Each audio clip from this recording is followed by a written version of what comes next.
Hi అండి, నమస్తే అందరికీ. నేను మీ Indira. Welcome back to my channel Home Melodies. మన ట్రెడిషనల్ వంట అయిన కజ్జికాయల రెసిపీని నేను ఈరోజు షేర్ చేయబోతున్నాను. చాలా ఈజీగా చేసుకునే విధంగా, చాలా రుచిగా కూడా ఉంటుంది. ఈ కొలతలతో చేసుకోండి, చాలా త్వరగాను ఇంకా రుచిగాను వస్తాయి కజ్జికాయలు. ఓకే, రెసిపీలోకి వెళ్ళిపోదామా మరి. ముందుగా ఒక బౌల్ తీసుకొని 2 కప్స్ వరకు మైదాని తీసుకున్నాను. అందులో పావు వంతు వరకు సూజీ రవ్వ, మనం గోధుమ రవ్వ అంటాం కదా, అది సూజీ రవ్వని తీసుకున్నాను. ఈ రెండు కూడా బాగా కలుపుకోవాలి. 1 స్పూన్ వరకు సాల్ట్ని అయితే వేస్తున్నాను.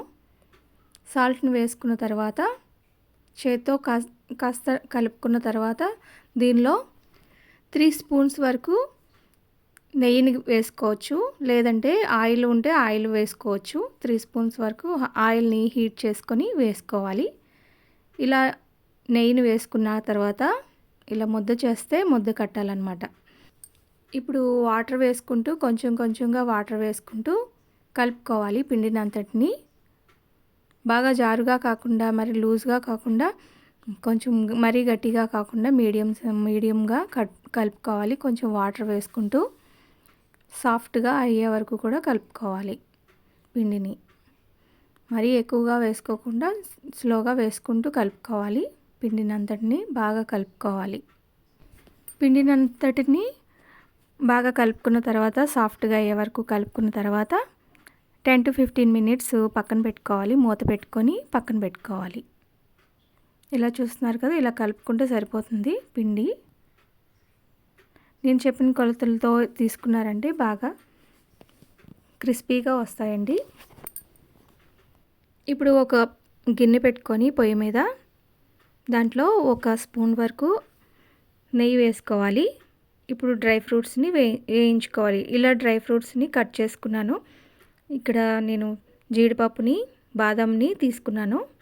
మీకు నచ్చిన డ్రై ఫ్రూట్స్ని వేసుకోవచ్చు. ఇలా సన్నగా కట్ చేసుకొని వేయించుకోవాలి. ఇలా గోల్డెన్ బ్రౌన్ వచ్చే వరకు కూడా వేయించుకోవాలి. మంటని సిమ్లోనే పెట్టుకొని వేయించుకోండి, అప్పుడు మాడకుండా ఉంటాయి. ఇప్పుడు దీంట్లో సూజీ రవ్వని వేసుకోవాలి. పావు కప్పు చాలు అని చెప్పాను కదా, ఆ సూజీ రవ్వని ఇందులో వేసుకొని బాగా వేయించుకోవాలి. సిమ్లోనే పెట్టుకొని వేయించుకోండి, అప్పుడే బాగుంటుంది. మంచి స్మెల్ వచ్చే వరకు కూడా వేయించుకోవాలి. దీంట్లోనే ఎండు కొబ్బరి పొడిని 1/2 కప్పు వరకు వేసుకోవాలండి. ఎండు కొబ్బరిని గ్రైండ్ చేసుకొని కూడా వేసుకోవచ్చు, కొంచెం పెద్దగా. లేదు అంటే మనకి మార్కెట్లో దొరికే కొబ్బరి పొడిని కూడా వేసుకోవచ్చు. ఇక్కడైతే ఎండు కొబ్బరి పొడిని వేస్తున్నానండి. ఒక 1/2 కప్పు వరకు ఎండు కొబ్బరి పొడిని అయితే వేసేస్తున్నాను. వేసుకొని బాగా కలుపుకోవాలి. ఈ సూజీ రవ్వ, కొబ్బరి పొడి అన్నీ కలిసేలాగా బాగా కలుపుకోవాలి. ఇలాగ 2 మినిట్స్ వేయించుకున్నామంటే సరిపోతుంది. దీనిలోనే ఇప్పుడు షుగర్ పౌడర్ని అయితే వేసేసుకోవాలి. ఇక్కడ నేను ఎలాచీ పౌడర్ని 1 స్పూన్ వరకు వేసుకున్నాను. వేసుకుని బాగా కలుపుకున్న తర్వాత ఇక్కడ నేను బ్రౌన్ షుగర్ని అయితే తీసుకున్నాను. మామూలు షుగర్ని కూడా వేసుకోవచ్చు. ఇప్పుడు 1 కప్పు వరకు షుగర్ని అయితే తీసుకున్నానండి. మనం ఏ కప్తో మెజర్ చేస్తున్నామో అన్ని కొలతలు ఆ కప్తోనే 1 కప్పు షుగర్ని అయితే ఇందులో వేసుకొని బాగా కలుపుకోవాలి. షుగర్ పౌడర్ చేసుకున్నాక కలుపుకోవాలి. ఇది బాగా మెత్తగా కాకుండా గ్రైండ్ చేసుకోవాలి. షుగర్ పౌడర్ని ఒక పల్స్ ఇచ్చామంటే సరిపోతుంది. ఇవన్నీ కూడా బాగా కలుపుకోవాలి. 1 స్పూన్తోనే బాగా కలుపుకోవాలి. ఇలా కలుపుకున్న తర్వాత ఒక పక్కన పెట్టుకుని ఇప్పుడైతే కజ్జికాయల పీటతో చేసుకోవాలి. కజ్జికాయ పీటలు లేని వాళ్ళు కూడా మనం చేసుకోవచ్చు. ఇలా ఈజీగా చేసుకోవాలో చూపించబోతున్నాను. మనం తీసుకున్న కొలతని ఒక 2 పార్ట్స్ వరకు 2 పార్ట్స్ లాగా చేసుకోవాలి పిండిని. ఇప్పుడు నేను ఇలా రౌండ్ చేసేసుకొని ఈ పెద్ద ముద్దతోనే నేను పెద్ద చపాతీలాగా చేసేస్తున్నాను. ఈ పిండి అంతా బాగా మెత్తగా సాఫ్ట్గా అయింది కదా, మనం 15 మినిట్స్ పక్కన పెట్టాం కదా, సాఫ్ట్గా అవుతుంది ఈ పిండి. ఇప్పుడు దీంతో మనం పెద్ద చపాతీలాగా అయితే చేసేస్తున్నాను. ఒక్కొక్కటి చేస్తే చాలా టైం ప్రాసెస్ ఎక్కువ అవుతుందండి. ఇలా పెద్ద చపాతీ ఇలా చేసుకొని దాన్ని మనం నచ్చిన సైజులో కట్ చేసుకుంటే చాలా తొందరగా అయిపోతుంది కజ్జికాయల రెసిపీ. ఇక్కడ నేను చూపిస్తున్న విధంగా మనం తీసుకునే సైజుని బట్టి మనకి ఎంత కావాలో ఆ సైజు ప్రకారం ఒక మూతనైతే తీసుకోవాలండి.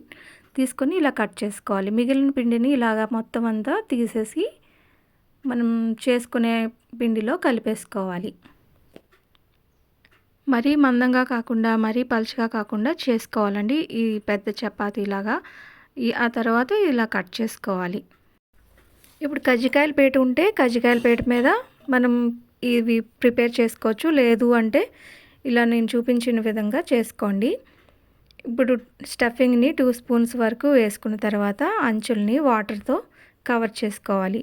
తర్వాత చేతివేళ్ళతోనే ఇలా పక్కకి మడిచి చేతివేళ్ళతోనే క్లోజ్ చేసుకోవాలి. క్లోజ్ చేసుకున్న తర్వాత ఒక ఫోర్క్తో అవంతా ఇలా గుచ్చుకున్నట్టుగా కవర్ చేసుకోవాలి. ఇవన్నీ ఓపెన్ అవ్వకుండా చాలా జాగ్రత్తగా పెట్టుకోవాలి. లేదు అంటే ఇలాగ మడత పెట్టినట్టుగా కూడా చేత్తో పెట్టొచ్చు. ఇలా ఓపెన్ అవ్వకుండా చూసుకొని అన్నీ కరెక్ట్గా పెట్టుకోవాలి.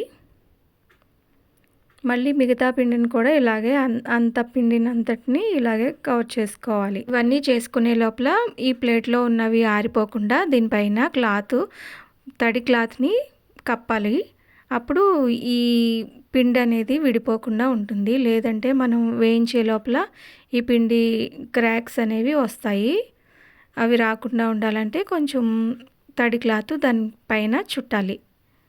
ఇప్పుడైతే నూనె వేసుకొని ఒక పాన్లో ఆయిల్ వేసేసుకొని ఇవన్నీ కూడా వేయించేసుకోవాలి. ఇవి వేయించుకునేటప్పుడు కూడా మనం 2 కానీ లేదంటే 3 కానీ వేసుకొని వేయించుకోవాలి. దానికి ఒకటి టచ్ అవ్వకుండా వేయించుకోవాలి. ఇవి వేయించుకునేటప్పుడు కూడా వెంటనే తిరిగేయకూడదు. కాస్త వేగిన తర్వాత అవి తిరిగేసుకొని బాగా రెడ్ కలర్లో వచ్చే వరకు కూడా వేయించుకోవాలి. ఇవి వేగేటప్పుడు కూడా హై ఫ్లేమ్లో పెట్టొద్దండి. స్లో ఫ్లేమ్లోనే బాగా వేయించుకోవాలి. క్రిస్పీగా అయ్యే వరకు కూడా వేయించుకోవాలి. హై ఫ్లేమ్లో వేగిపోయినప్పుడు తీసేస్తే అవి అప్పుడు వేగినట్టు ఉంటుంది. తర్వాత మెత్తగా అయిపోతాయి. అలా కాకుండా స్లో ఫ్లేమ్లోనే వేయించుకున్నామంటే చాలా క్రిస్పీగా ఉంటుంది. ఇప్పుడు మిగతావి కూడా ఇలాగే 2-3 వేయించేసుకోవాలి. నేను చెప్పిన కొలతలతో అయితే 45 వరకు వచ్చినాయండి కజ్జికాయలు. ఇంకా ఎక్కువగా కొలతలతో తీసుకోవాలంటే ఇవే మనం రెట్టింపు చేసుకోవాలి. తీసుకున్న బౌల్స్నే కొంచెం ఎక్కువగా తీసుకోవచ్చు. కొలతలు అయితే ఇలాగే వేసుకోండి, అప్పుడే బాగుంటుంది. మిగతావి కూడా ఇదే ప్రాసెస్లో మిగతావి కూడా అన్నీ వేయించేసుకోవాలి. ఇలా వేయించే లోపల ఏవైనా క్రాక్స్ వచ్చినాయి అంటే మనం దాన్ని కవర్ చేయడానికి 1 స్పూన్ వరకు మైదాని తీసుకొని వాటర్లో కొంచెం వాటర్ వేసుకొని గిన్నెలో కలుపుకున్న తర్వాత ఆ పేస్ట్ని మనం క్రాక్స్ ఎక్కడైనా వచ్చినాయి అంటే దాని మీద రాసి ఒక 5 మినిట్స్ అది అలాగే ఆరబెట్టి అప్పుడు కజ్జికాయలని వేయించుకోవాలి. ఇక్కడ మైదా పిండితో తీసుకున్నాను కదా, మైదా పిండి ఇష్టం లేని వాళ్ళు గోధుమ పిండితో కూడా ఇదే ప్రాసెస్లో ఇదే కొలతలతో చేసుకోవచ్చండి. చూస్తున్నారు కదా, ఇలాగా కజ్జికాయలు అన్నిటినీ వేయించేసుకున్నామంటే చాలా టేస్టీగా ఉండే కజ్జికాయలు అయితే రెడీ అయిపోతాయి. సేమ్ ప్రాసెస్లోనే ఇవన్నీ కూడా ఒకదానికి టచ్ అవ్వకుండా వేయించేసుకోవాలి. ఇలా మొత్తం అన్ని కజ్జికాయలు వేయించేసుకున్నామంటే చాలా తొందరగా అయిపోతాయండి. బయట క్రిస్పీగా లోపల చాలా టేస్టీగా రుచిగా ఉండే కజ్జికాయలు అయితే రెడీ అయిపోయినాయండి. చాలా టేస్టీగా ఉంటాయి. మన ట్రెడిషనల్ వంటల్ని మనం అసలు మిస్ అవ్వద్దు. చాలా టేస్టీగా ఉంటాయండి. మీరు ఒకసారి ట్రై చేసి చూడండి. మీకు ఎలా వచ్చిందో కూడా కామెంట్ చేయండి. ఈ రెసిపీ నచ్చితే లైక్ చేయండి, షేర్ చేయండి. మరిన్ని వీడియోస్ కోసం నా ఛానల్ని అయితే సబ్స్క్రైబ్ చేసుకోండి. Thank you for watching.